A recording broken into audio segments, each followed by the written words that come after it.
या सगळ्या आंदोलकांच्या पाहायला मिळतात। आपल्यासोबत रवींद्र धंगेकर आहेत, माजी आमदार पुण्याचे।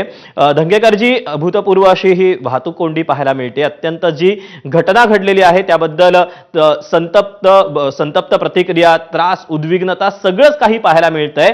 काय आपली प्रतिक्रिया यावर? याच्यामध्ये या मुलीवर निंदनीय प्रकार जो केलाय ते अत्यंत चुकीचं आहे। ह्याच्यामध्ये त्यांच्या पालकांची माफक अपेक्षा आहे की तुम्ही मुख्यमंत्री म्हणून त्या ठिकाणी आला पाहिजेत आणि त्यांना न्याय दिला पाहिजे। वस्तुस्थिती त्यांच्या पालकांची बरोबर आहे आणि हा जो आरोपी जो आहे त्याला कडक शासन झालं पाहिजे, माफक अपेक्षा आहे आणि त्या अपेक्षा मुख्यमंत्री पूर्ण करतील असं मलाही एक नागरिक म्हणून वाटतंय।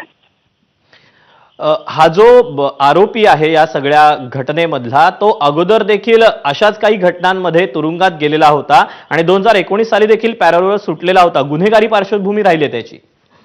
नाही, याच्यामध्ये आता गुन्हेगारी पार्श्वभूमीमध्ये मी सातत्याने बोलतोय, अशा गुन्हेगारांना सोडलंच नाही पाहिजे। आज महाराष्ट्रामध्ये सगळ्यात जास्त गुन्हेगारी पुणे जिल्ह्यामध्ये चालू आहे आणि पुणे शहरामध्ये प्रामुख्याने, आणि गुन्हेगार मोकाट सुटले जातात। पूर्वी मुंबईमध्ये गुन्हेगारी चालायची, आता पुणे शहरात चालते, पुणे जिल्ह्यात चालते। आणि मग अशा पद्धतीने जर मुंबईची गुन्हेगारी मोडीत काढली असेल तर पुणे जिल्ह्याची गुन्हेगारी मोडीत काढली पाहिजे। याच्यामध्ये पोलीस खातं सक्षम केलं पाहिजे। पोलीस खात्यामध्ये काही चुकीची लोक त्या पोलीस खात्यामध्ये असल्यामुळं असे गुन्हेगार मोकाट सुटतात आणि मोकाट सुटून त्यांच्या अंकुश राहत नाही आणि त्याच्यामुळं त्या बालिकेची जी हत्या झाली किंवा जो प्रकार झाला असा प्रकार झाला ना, तर ही जबाबदारी गृहमंत्री म्हणून देवेंद्र फडणवीस साहेबांची, तर त्यांनी त्याच्यावर ताबडतोब ऍक्शन घेऊन कारवाई केली पाहिजे। धंगेकरजी, धन्यवाद आपल्या सविस्तर प्रतिक्रियेबद्दल। आणि आपल्या सोबत आता शिवसेनेच्या नेत्या नीलम गोऱ्हे आहेत।